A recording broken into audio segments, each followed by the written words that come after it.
Arestado ang isang konduktor ng bus matapos po itong magpanggap na na-hold up dyan sa Quezon City. Humingi nga po ng tulong ang konduktor sa mga rumorondang pulis sa Barangay Apolonio, Samson.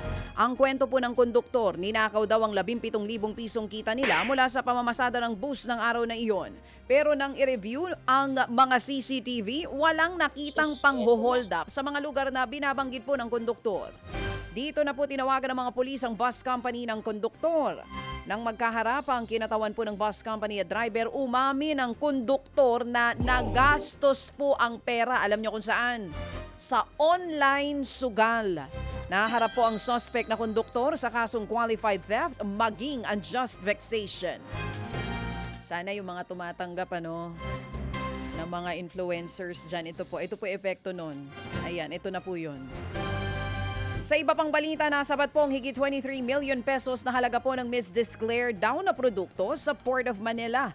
Ayon sa Bureau of Customs, galing China ang mga produkto na idineklarang fish tofu, fish balls at maging squid balls. Nadiskubring may kasama rin itong karne ng baboy, manok at mga lamang dagat. Tukoy na raw po ng mga otoridad ang consignee ng shipment na posibleng maharap po sa reklamong paglabag sa Anti-Agricultural Economic Sabotage Act, Food Safety Act. At kasama rin po dyan ang Customs Modernization and Tariff Act. Tinangka namang arestuhin ng mga pulis ang isang veteran photojournalist. Diyan po yan sa Pasay City.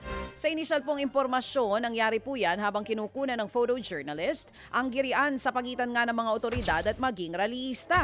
Hindi po natuloy ang pag-aresto matapos siyang ipagtanggol ng ilang kasamahan sa media.